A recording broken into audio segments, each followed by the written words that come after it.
All right, let's talk about filmmaking. It can seem huge, right? Super intimidating. Well, today, we're going to pull back the curtain on the whole thing. We're going to break it down and turn this massive, confusing process into a real, actionable journey that any creator out there can follow. So, yeah, let's just dive right in. So have you ever really thought about it? How does a tiny spark of an idea become a full-blown movie? You've got this story buzzing around in your head that you just have to tell. But what's the path? How do you get from that initial spark all the way to the final credits rolling on a screen? Well, that's the journey we're about to take, and we're going to do it together, step by step. You know, the cool thing is, this whole massive process can actually be broken down into just three main parts, three acts, if you will. First up, you've got pre-production. That's where you create the blueprint. Then there's production, that's the capture phase. And finally, you have post-production, which is all about assembly. Basically, think of it like this. You plan it, you do it, and then you perfect it. All right, let's kick things off with phase one, pre-production. And I gotta tell you, this is the absolute foundation of your entire project. It's the detail-oriented, meticulous, and honestly, the most crucial stage of them all. See, a great film isn't just shot, it's architected. And that all happens right here, long before anyone even thinks about yelling action. So what is pre-production, really?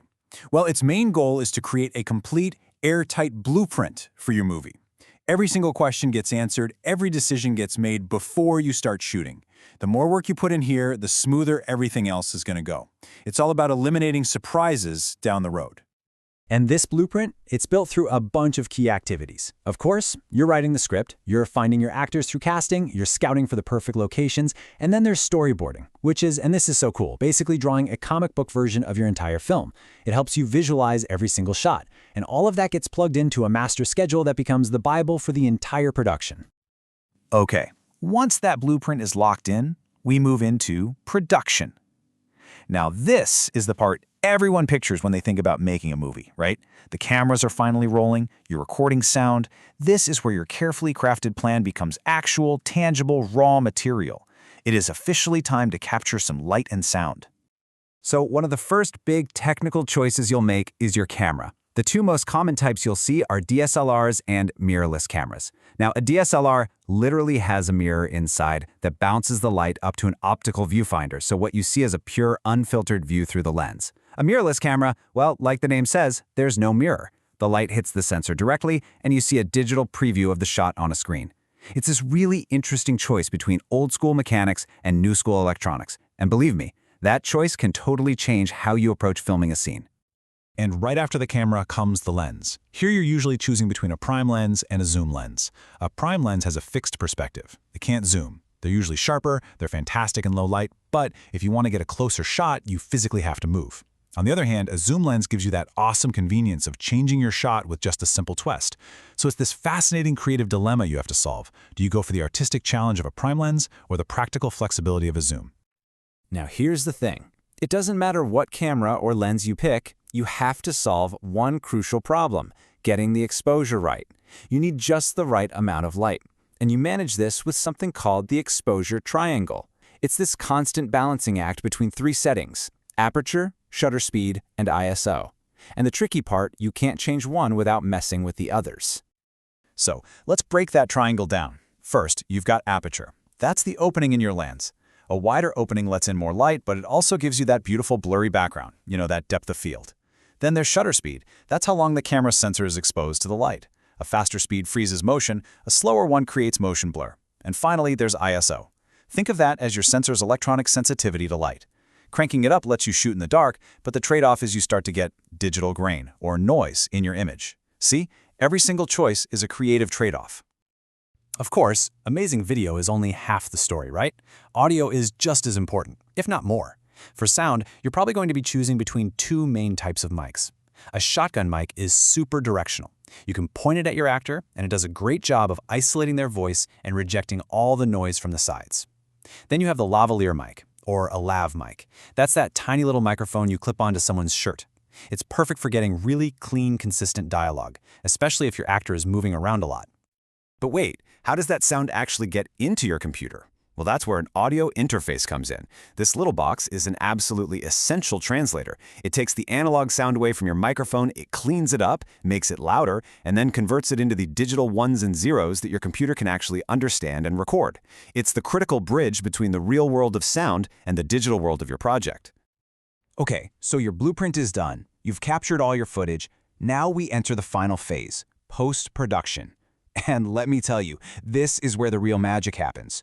You've got hours and hours of raw video and audio clips. It's like a giant pile of puzzle pieces. Post-production is the art of taking all those pieces and assembling them into a story that flows and makes people feel something. To even begin assembling that story, you have to understand the basic language of film. And the most fundamental unit, the very first building block, is the shot.